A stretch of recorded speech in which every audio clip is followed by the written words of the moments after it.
Selon la légende, avant de parvenir aux empereurs japonais, ces trésors auraient appartenu à Amaterasu, déesse du soleil, qui les aurait obtenus d'autres dieux. Après une dispute avec son frère Susanoo, Kami de la mer et du vent, elle s'enferma dans une caverne, plongeant le monde dans une nuit perpétuelle. Pour la faire sortir, les dieux organisèrent un banquet et disposèrent devant l'entrée de la grotte divers cadeaux.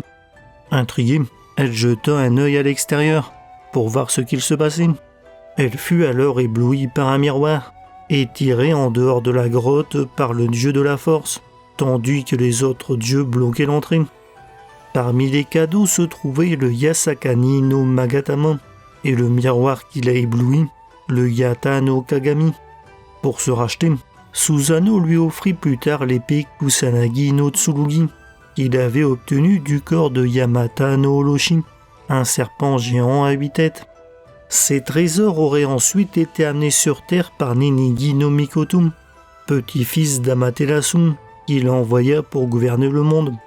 Ils auraient ensuite été transmis à l'empereur Jinmu, premier empereur légendaire du Japon, en moins 660, et arrière-petit-fils de Ninigi.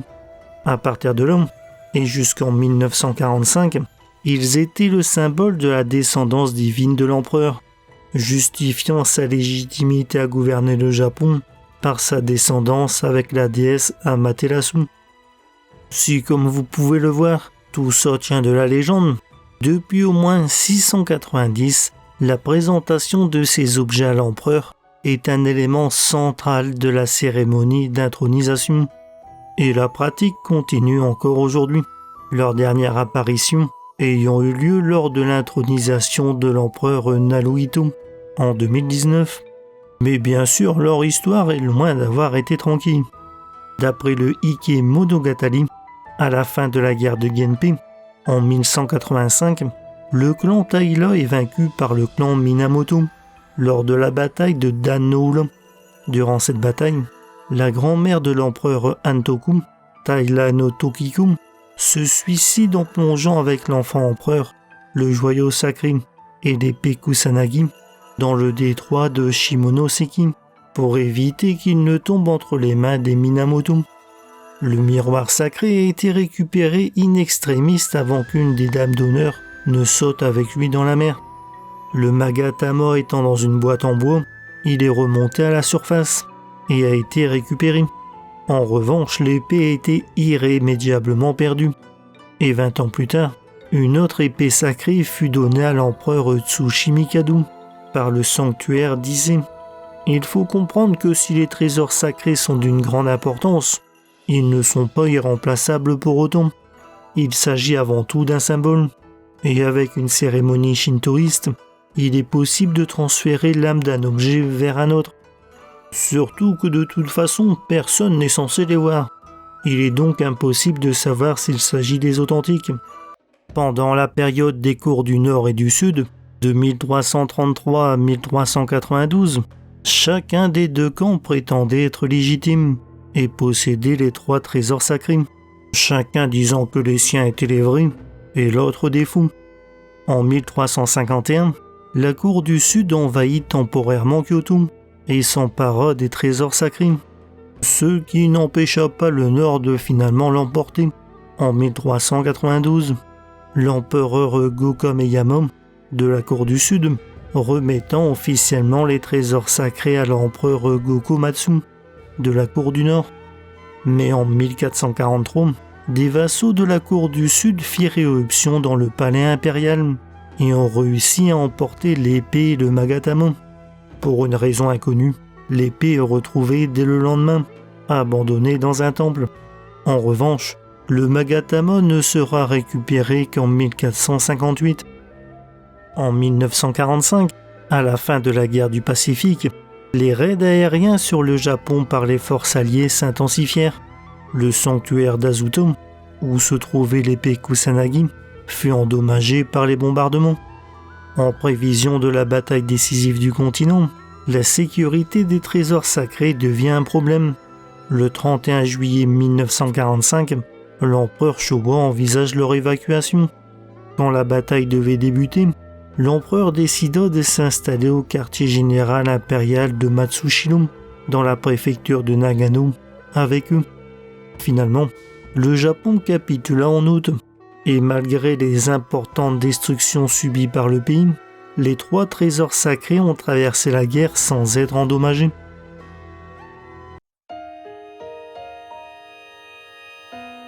Depuis 690, la présentation des trésors à l'empereur par des prêtres est un élément central de la cérémonie d'intronisation.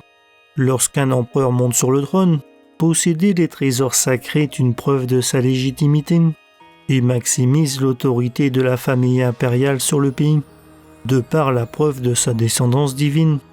Mais s'ils sont évidemment très importants, ils ne sont pas forcément des conditions préalables à l'intronisation. Par exemple, après la guerre de Genpei que l'on a vue un peu avant, l'empereur Go-Toba fut intronisé sans avoir les 3 trésors. Et comme évoqué plus tôt, ils peuvent être assez facilement remplacés s'ils viennent à être perdus. Il semble également que dans le Japon ancien, la combinaison miroir épée jade n'était pas réservée à la famille impériale. D'après les découvertes archéologiques, de telles combinaisons d'objets se retrouvent fréquemment dans les tumulus des familles dirigeantes du IVe et Ve siècle. Au fil du temps, il y a eu diverses théories sur la signification symbolique de chacun des trésors. Les érudits japonais considèrent qu'ils représentent la fusion des anciens groupes indigènes du Japon. Les 3 trésors seraient ainsi un symbole que l'empereur doit unir les groupes ethniques sans discrimination. Pour Tendai Zazu, moine de la secte Tendai de la fin de la période Kamakura, l'épée est un symbole de la puissance militaire de l'empereur. Chikafusa Kitabataki, historien de la fin de la période Kamakura à la période des cours du Nord et du Sud, donne une interprétation confuséenne. L'épée représente le courage, le magatama la miséricorde et le miroir la sagesse ou l'intelligence.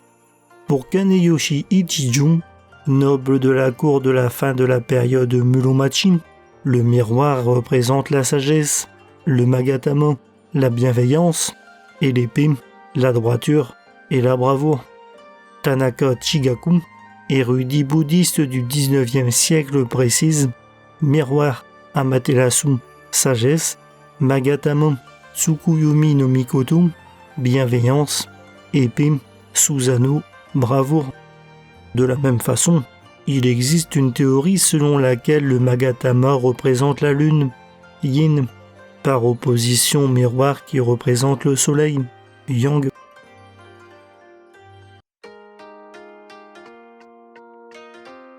C'est la question à 10 milliards de yens. Ces trésors sacrés existent-ils réellement? Si leur dernière apparition a eu lieu lors de l'intronisation de l'empereur Naruhito en 2019, ils n'ont jamais été montrés et sont restés dans leur boîte. Officiellement, ce sont les katashiro des 3 trésors sacrés qui sont utilisés. Ce sont des équivalents aux trésors sacrés originaux, dans lesquels leur âme a été transférée. Mais puisque même l'empereur n'est pas autorisé à les voir, il est absolument impossible de savoir de quand ils datent vraiment. Il n'existe pas non plus d'illustration, ou même de description officielle, malgré les siècles. Au point que certains se demandent si les boîtes ne seraient pas tout simplement vides, selon l'idée qu'un symbole n'a pas besoin de vraiment exister physiquement. Mais il semble plus probable qu'il y ait eu plusieurs versions de chaque trésor au cours de l'histoire, depuis le 7e siècle, les croyances japonaises permettant d'assez facilement les remplacer quand l'un d'eux vient à être perdu dans le tumulte de l'histoire.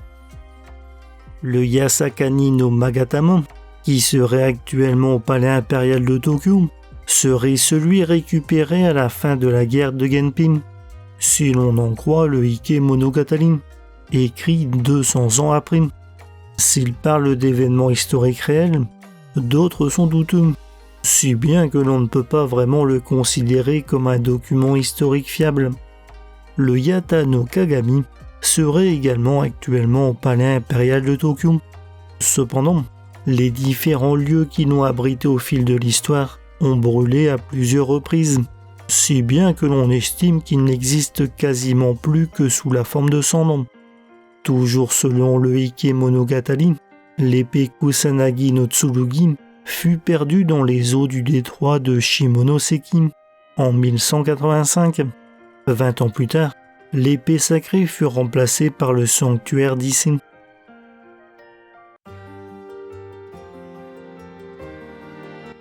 Dans la légende, le Yata no Kagami est un miroir sacré qui a été forgé par la divinité Ishikuridome. Kami des miroirs est vénéré comme le dieu de la fonderie et du travail des métaux. Il a été utilisé pour attirer Amaterasu hors de la grotte, puis donné avec les autres trésors à Ninigi no Mikoto lorsqu'il partit pacifier le Japon, et ensuite transmis empereur après empereur.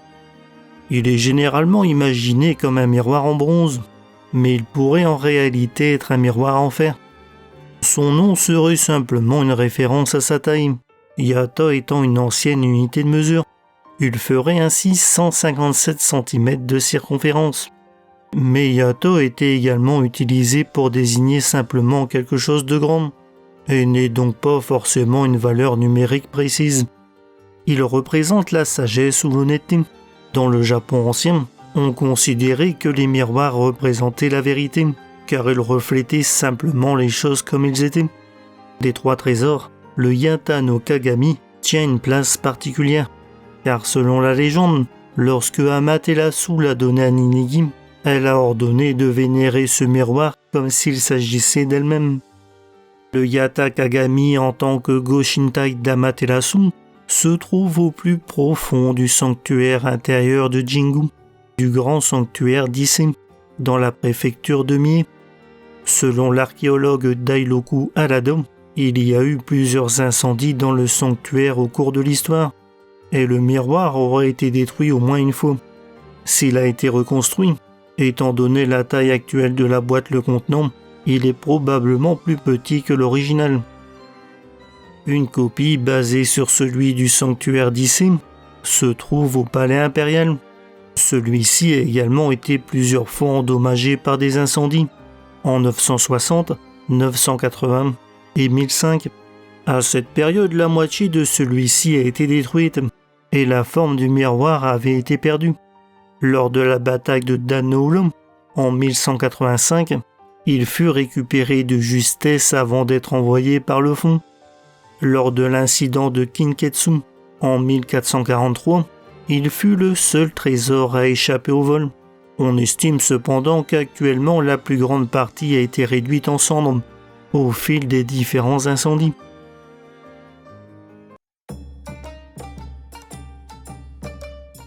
Selon la légende, le Yasakani no Magatama aurait été fabriqué par la divinité Tamazo no Mikoto pour Amaterasu.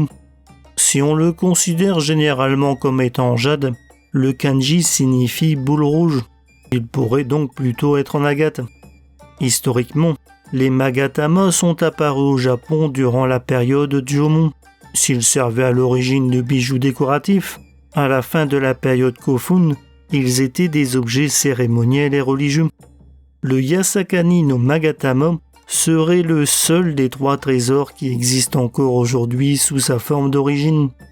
Pourtant, il est considéré comme le moins important. Il a même durant une courte période été retiré de la liste des trésors sacrés. Pendant la période Nara, il était gardé au sanctuaire intérieur du palais impérial, mais à partir de la période Heian, il était placé dans un coffre avec l'épée et conservé par l'empereur. Selon une légende, l'empereur Laizen, qui se comportait souvent de manière étrange en raison d'une maladie mentale, a une fois essayé d'ouvrir la boîte du Magatama pour vérifier son existence. Cependant, lorsque la ficelle qui scellait la boîte fut déliée, une fumée blanche a jailli.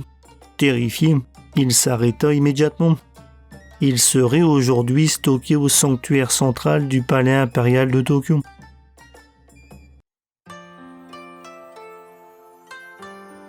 Cette épée a porté plusieurs noms. D'après le Nihon Shoki, le nom original était Ama no Murakumo no Tsurugi, en référence à la tête de Yamata no Orochi, qui était toujours couverte de nuages. Kusum signifie odeur, Negi signifie serpent. Selon les descriptions mythologiques, cette épée provient de la queue de Yamata no Orochi, qui a la forme d'un serpent. Yamato Takelu l'a reçue au sanctuaire d'Issei sur le chemin de l'expédition orientale. Il lui a ensuite donné le nom d'épée Kusanagi, signifiant épée coupant l'herbe. Selon le Kojiki, le dieu Susanoo a rencontré une famille de la province d'Izumo terrorisée par le redoutable Yamata no Orochi, un serpent à 8 têtes, qui avait mangé 7 des 8 filles de la famille, et allait bientôt venir chercher la dernière, Kushinada Hime. Susanoo demanda Kushinada Hime en mariage, et partit affronter le monstre. Après lui avoir tendu un piège avec du sake, Susanoo coupa une à une les têtes de la créature. Dans la 4e, il découvrit une imposante épée à l'intérieur du corps du monstre, qu'il appela Ame no Murakumo no Tsurugi. Il offrit ensuite l'épée à sa sœur Amaterasu pour régler un vieux différend. Cette dernière l'offrit ensuite à son petit-fils, Ninigi, lorsqu'il descendit sur Terre. On la retrouve ensuite entre les mains de l'empereur Jinmu, premier empereur légendaire du Japon, et arrière-petit-fils de Ninigi. Pendant le règne de l'empereur Sujin, 10e empereur légendaire du Japon, un katashiro de l'épée Kusanagi a été fabriqué. Celui-ci est resté à la cour impériale, pendant que l'épée sacrée originale a été transférée au sanctuaire d'Issei.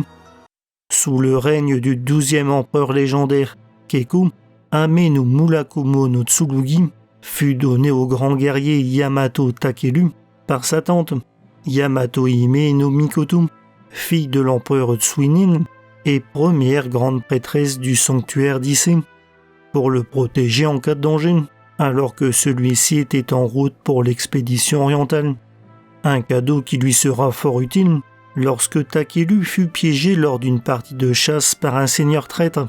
Le seigneur fut lâché des flèches enflammées pour enflammer l'herbe et piéger Takelu dans un champ pour qu'il y brûle. Désespéré, Takelu utilisa l'épée pour couper l'herbe et ainsi enlever tout combustible à proximité. Mais il découvrit alors que l'épée lui permettait de contrôler le vent. Grâce à cette magie, Takelu attisa le feu en direction du seigneur et de ses hommes. En référence à sa victoire, Takelu renomma l'épée Kusanagi no Tsurugi, ce qui signifie épée coupant l'herbe. Après l'expédition vers l'est, Takelu laissa son épée entre les mains de sa femme, Miyazu Hime, et partit affronter le dieu maléfique du mont Ibuki, ignorant le conseil de sa femme de prendre l'épée avec lui. Finalement, Takelu fut tué durant son combat. Après sa mort, l'épée n'est pas retournée au sanctuaire d'Issei. Miyazu Hime et le clan Owari ont consacré Yamato Takelu et l'épée dans leur province de Owari. C'est l'origine du sanctuaire Azuto, à Nagoya. En 668, le moine Silla Douryu a volé l'épée et a essayé de la ramener à Silla. D'après la légende, le navire le transportant a fait naufrage et l'épée a été récupérée. Après ça, l'épée a été conservée au palais impérial. Mais en juin 686, l'empereur Tenmu tombe malade. La divination révéla qu'il s'agissait d'une malédiction de l'épée Kusanagi pour ne pas avoir été rendue au sanctuaire Atsuto. L'épée a donc été renvoyée au sanctuaire, ce qui n'empêcha pas l'empereur de mourir de la maladie en septembre. Comme on l'a vu précédemment, le katashiro de l'épée Kusanagi de la cour impériale est perdu à la fin de la guerre de Genpei, disparaissant dans le détroit de Kanmon. Cette disparition est la source de nombreuses légendes et mythes. Orochi aurait profondément regretté l'épée volée par Susanoo. Il est alors devenu le serpent du mont Ibuki et a vaincu Yamato Takelu. Mais comme on l'a vu, celui-ci n'avait pas l'épée avec lui. Orochi s'est alors réincarné plusieurs fois en humain et a essayé de la récupérer. Finalement, il s'est réincarné en tant qu'empereur Antoku, et quand il a eu 8 ans, il a repris l'épée et est retourné au fond de la mer. Dans le Taiki, Amaterasu ordonne ensuite à Ryūgyū d'abandonner l'épée sacrée, qui fut retrouvée sur une plage. En réalité, le sanctuaire Issei donna une nouvelle copie de l'épée sacrée à l'empereur.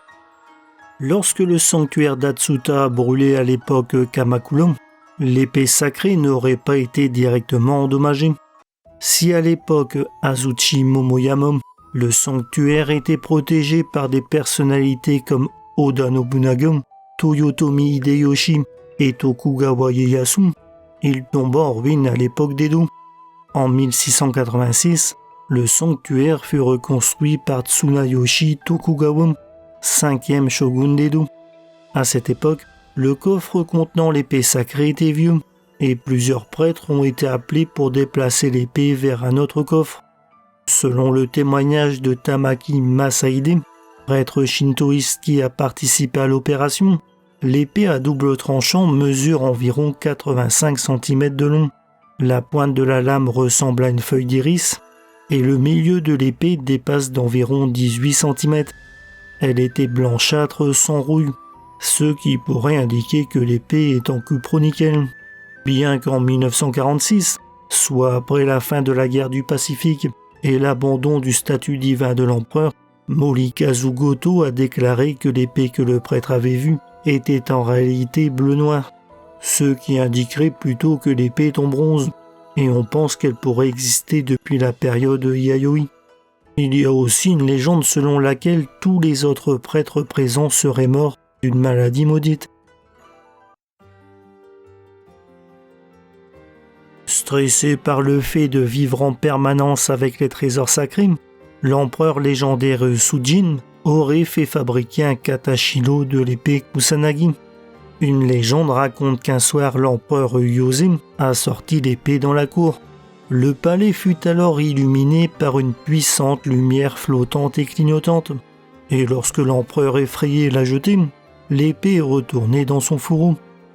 Après la perte de l'épée lors de la guerre de Genpei, pendant environ 20 ans, elle fut remplacée par l'épée Seiryoden.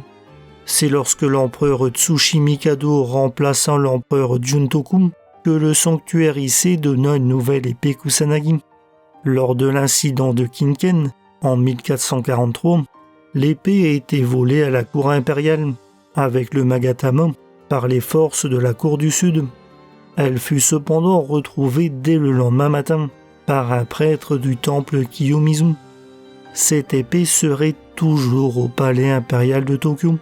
Son apparition la plus récente fut à l'intronisation de l'empereur Naruhito en 2019.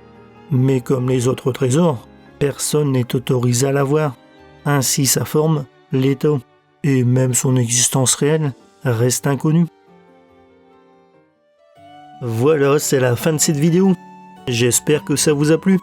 Et si c'est le cas, je vous encourage à mettre un petit like et au passage à vous abonner pour ne rater aucune de mes prochaines vidéos.